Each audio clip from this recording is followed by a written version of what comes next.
Dear all, welcome to the last session on morphology. In this session, we will talk about the hierarchical structure of words. When we are talking about there being an internal structure to words, well, we need to know what are the rules that are applied and in what order. And this is what we are going to talk about in this session. And we'll finish this session and the whole chapter with morphological analysis of some languages. The idea in studying morphology is that there are morphemes. These morphemes are added following the rules of a language, and they are added in a fixed order. In order to show the hierarchical structure of words, that is, the rules that are applied and the order in which that are applied, we use three diagrams. So therefore, here the question is, what are the rules that are applied and in what order? For example, we want to derive the word unsystematically.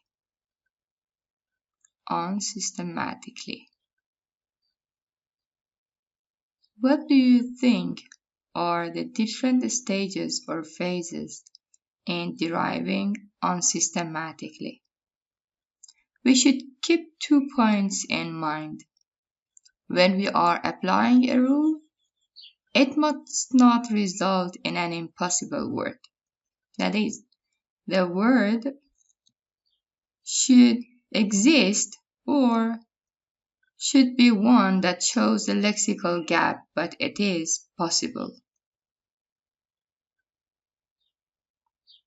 An impossible word is a word that does not follow the rules of a language, the word formation rules of a language, and that's why it is impossible.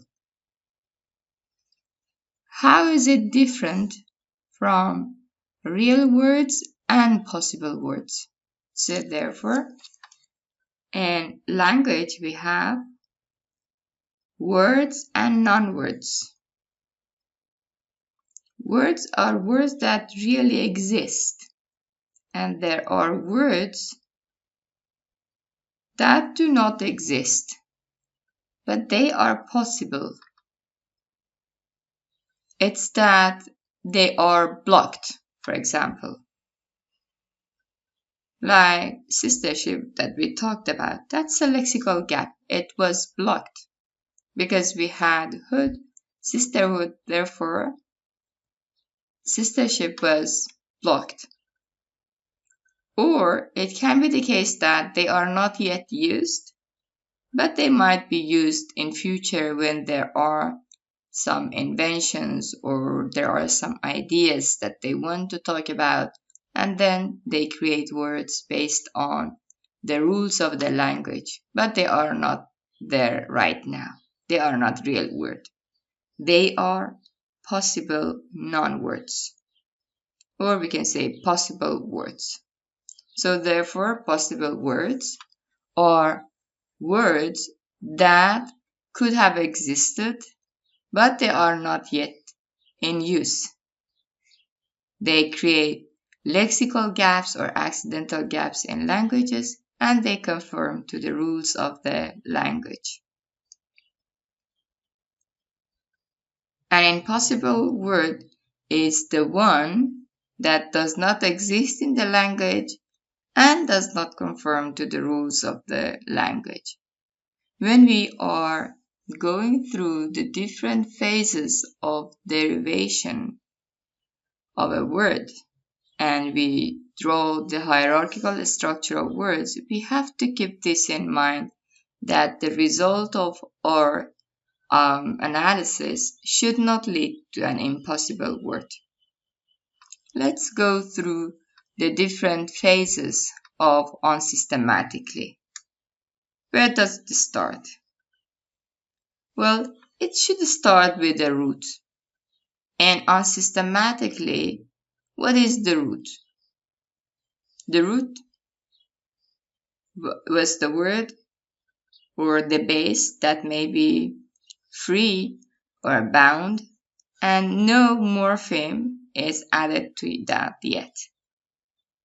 In comparison to stem, that you add morphemes to that. So therefore, we start with stem, with the root system, and system is what? Is a noun. It combines with attic, and it would create an adjective. And it combines with on at another level. So at the first level, the rule of adjective formation is added. Systematic. Do we have other cases where we have attic at the end? For example, problem. Problem is a noun and we can make problematic. So therefore, this is a rule that is used in the language to create other words. And at the next level, we add on to this adjective and we make the adjective negative. So far, what are we dealing with? We are dealing with what type of morphemes? Derivational morphemes. Attic is a derivational morpheme and it changes the category.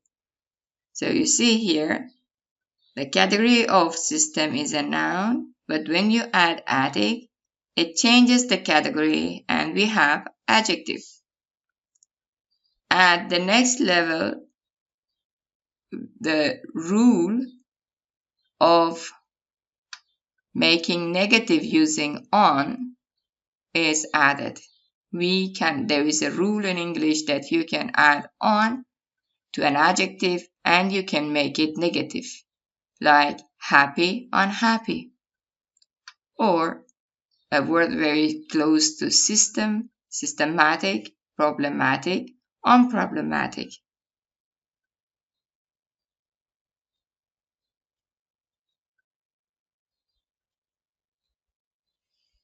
So we create an adjective, but the category does not change, the meaning changes.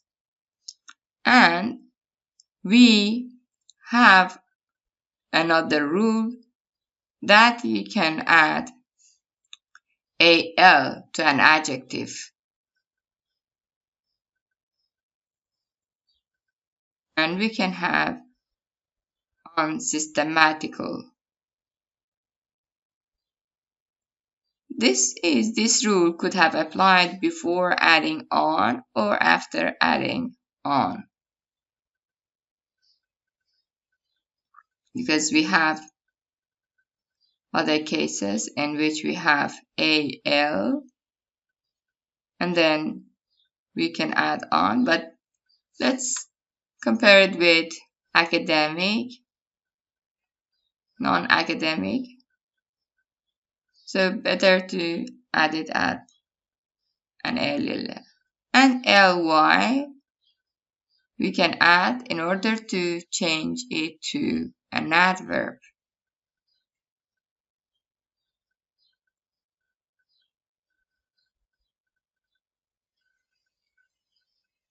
Now we have the adverb unsystematically. So we went through the different stages of deriving unsystematically. We started with the root,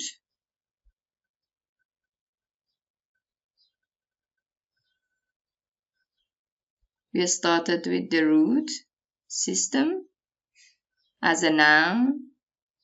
We added attic to that to make an adjective, and we added on to make it negative, and we added another al to make another adjective, and ly to change it into an adverb. And all of them are derivational morphemes. In this structure, in this hierarchical structure, we do not have any inflectional morphemes. However, inflectional morphemes can also be shown within a tree diagram. So as a case of having deriving an impossible word, let's have a look at the word that you can say for sure that this is not a possible word in English. That's adding onto system. Okay? System is the root, adding on to system and creating on system. All of you know that such a thing does not exist, that we do not have a word on system. And this asterisk here shows that this is ungrammatical. This is an ungrammatical derivation in English. We do not have any rule that you add on to a noun and create a noun. However, there are some exceptions like employment, unemployment. But this is not a productive rule that would apply, and you would have a word like unsystem. This is an impossible word in English. Our derivation and the tree diagrams should not lead to the derivation of impossible words throughout this representation of hierarchical structure. Now, let's go to the hierarchical analysis and draw the tree diagram for the word refinalizes. So let's start with refinalizes. What do you think is the root? Since fin as something that ends exists sometime, and we can take it as a root. Let's say final is stem. So we start with final,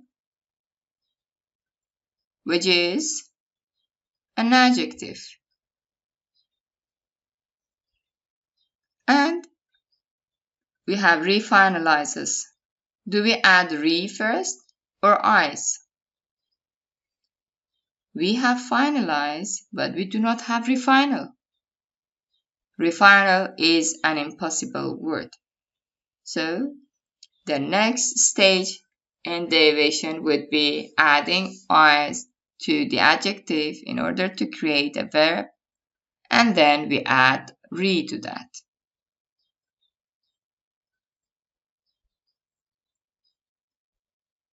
So we had adjective, we added eyes, we created a new word. It tells us that this is a derivational morpheme. We added re, we changed the meaning. Therefore, this is also a derivational morpheme. Now we have s, which shows third person singular when it is attached to a verb. And we finish the derivation by that because inflectional morphemes are the last morphemes in the stages of derivation. And we finish this tree diagram with the verb that is inflected for third person singular. So we had 4 morphemes. Of these 4 morphemes, there's only one that is free, and that's final. Others are bound. And of the bound morphemes, which of them are derivational? Re and IZE. And which one is inflectional? S. And unsystematically, so what is the free morpheme? System. All of the others are bound morphemes. Of what type are they? Are they derivational or inflectional? They are all derivational. And now the 3 diagram for refinal, which is an impossible word. We do not have such a thing as refinal.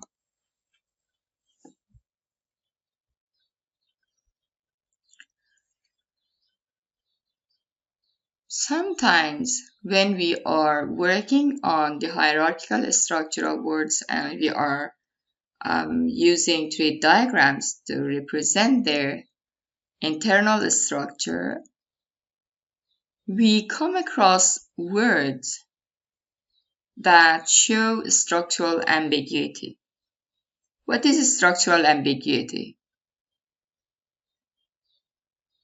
In structural ambiguity, the phrase, and later we will see that happens to sentences, the phrase has more than one meaning. And the reason that it has more than one meaning, it's because it has more than one possible structure. Like there are 2 ways of analyzing the word or the sentence. 2 different internal structure, and every internal structure would lead to a different meaning. Let's have a look at unlockable. So what is the root? Lock. Is it free or bound? You lock the door, so it is free, a free morpheme. There is no need for that to attach to any other word. It can come alone. So we have lock. Now the question is, do we add on to that first or able to that first?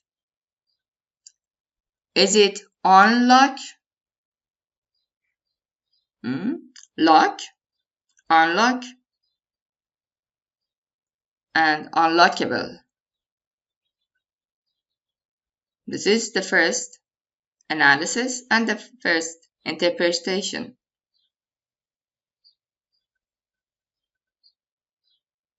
Or is it lockable?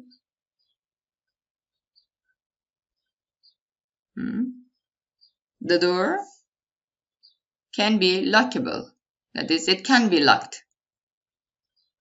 And unlockable, that it can be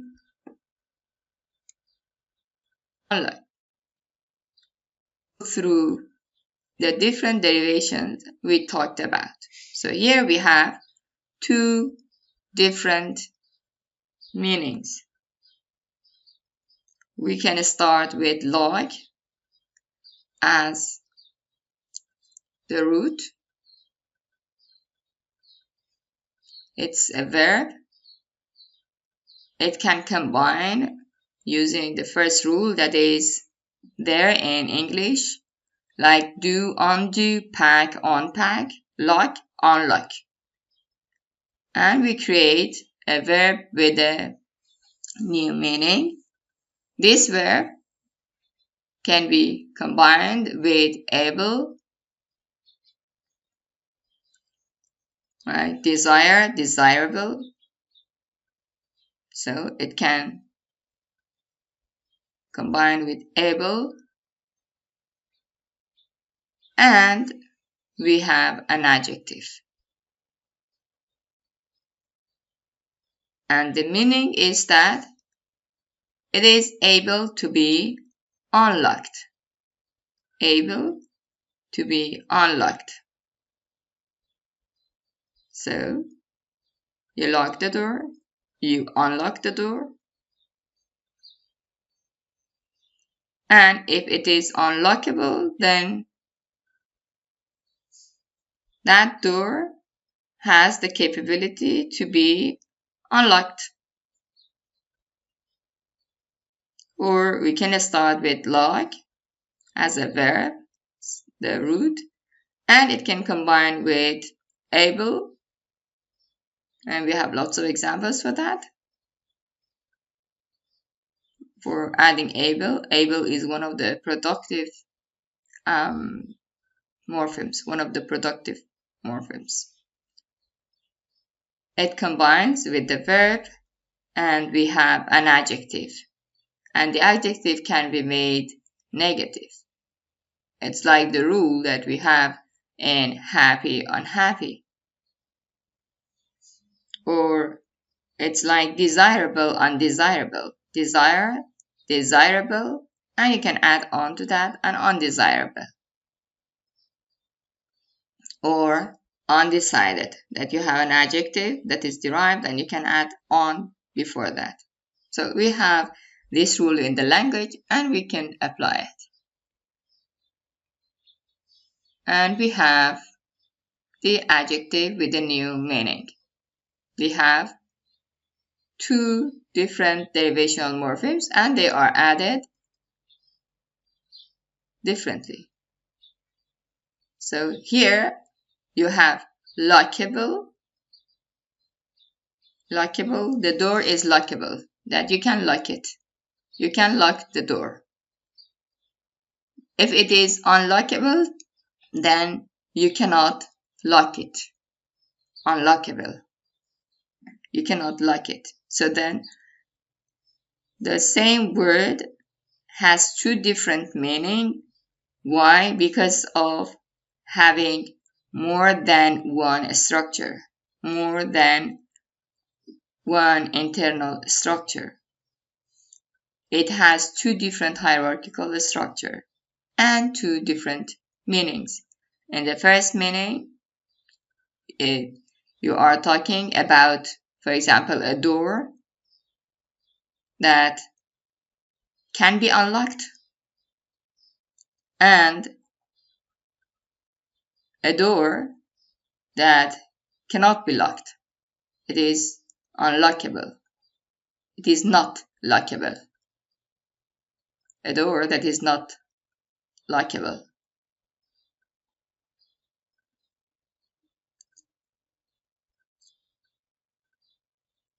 So that was all about the hierarchical structure of words. Now we are in a position that we can make morphological analysis. Let's see data from Poku, which is a language invented by Fromkin for a TV series.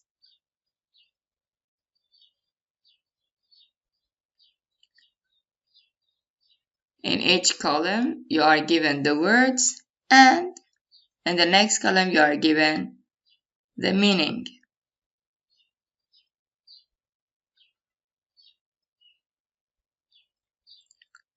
So,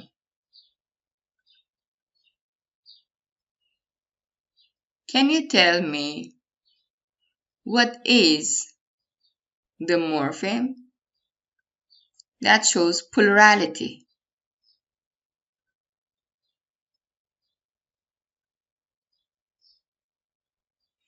Yeah.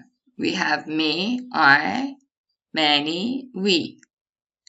Ye, you, yeni, you, plural. we meaning he, we meaning they, wa, she, wani, they. Abuma, girl, abumani, girls. Adusa, boy, adusane, boys. Yeah, you have correctly guessed that the plural morpheme is ni. We have the plural morpheme ni, and that makes the difference between what you have in the first column and in the second column. That in the first column, like English, like Persian, there is no morpheme for singular, but we have a morpheme that shows plural. Now let's go to another language, to Aztec, which is an indigenous language of Mexico. Here, what are the morphemes? Let's find the morphemes.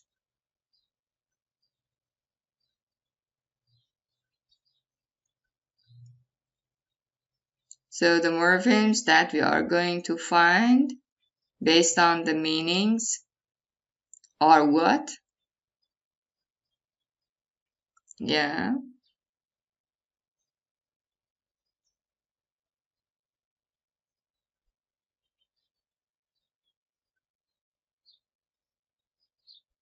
We have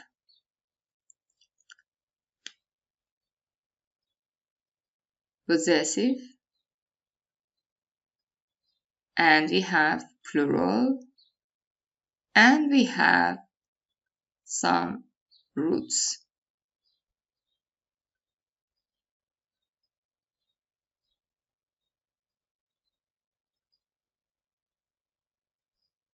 What are the morphemes? Can you list them?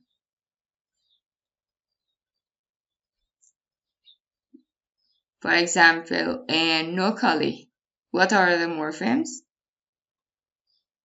Compare it with Nocalimus. Yeah, it seems that there is a mess that adds the plural morpheme.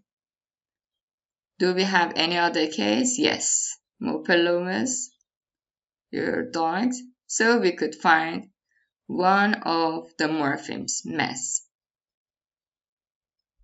Now, let's see what is the morpheme for my, which is repeated in all of them. So for my and Nokal, we have it in Nokali, Nokalimes, no pillow, no kawamili. Yeah. So no is for first person possessive, and we have second person possessive,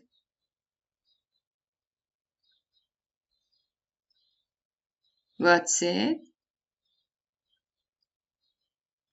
We have it in Mokali, Mopelo, Mopelomes. Yeah, it's Mo. And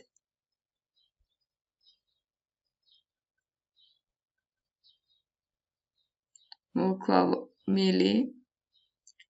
And there's another, and that's his.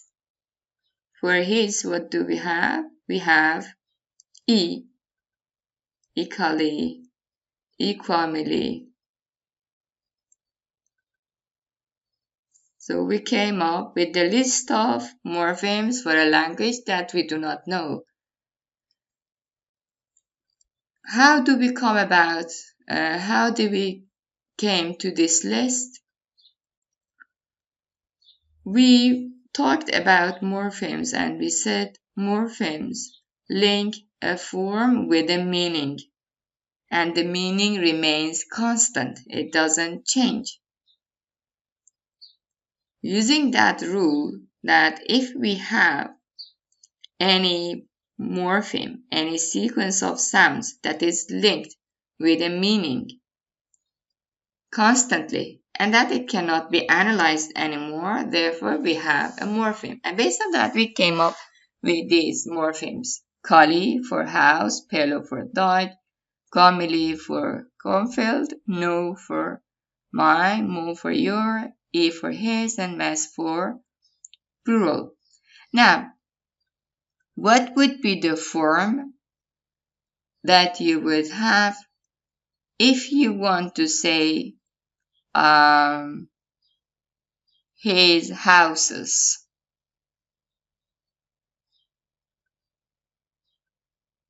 Can you make it? Sure. İkalimes.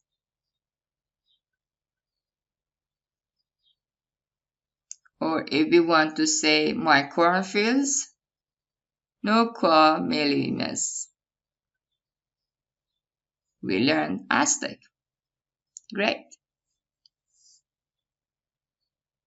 Let's move to another language, Zulu. Look at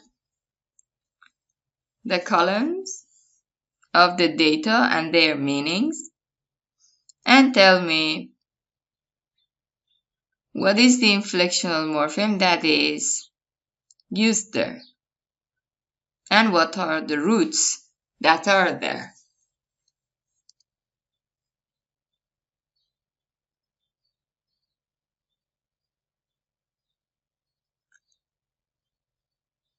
In Umfazi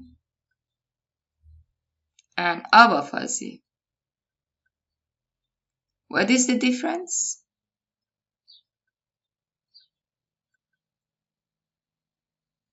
Compare it with the next Umfani, Abafani. Well, it seems that there are two morphemes that are used and are repeated. And then Umzali, Abazali, and Aba. Umfundisi, Abafundisi for teacher and teachers. Umbazi and Ababazi for covers. Umlimi, Abalimi for farmers. Umdulali for player, Abadulali for players. Umfundi, reader, Abafundi, readers. Yeah, you have correctly guessed the morphemes in this language. You could find one morpheme for singular, another morpheme for plural. What were they? When you want to say something is singular, you use When you want to say something is plural, you would use aba. The prefix aba for plural, and the prefix for singular. In Persian, English, and many world languages, we do not have any morpheme for singular because this is the default. Like if there's anything in the word, it is singular. So it's unmarked. But being more than one is something marked, and therefore you would have a morpheme in order to show that. And that's what happens in Persian, English, German, French, and Arabic. But for singular, this language has a morpheme that it treats singular and plural the same, and it gives morphemes to both ideas, for both grammatical information, both pieces of grammatical information. And others are the roots in the language, like Fazi, Fani, Zali, Fundisi, Bazi, Limi, Dalali, Fundi. So We could analyze a language that we know nothing about. You are now a morphologist. Let's have a look at the data from Little and English. What do you have here? Cool for omelette and Zukulugo for my omelette and Zukulugo for your omelette.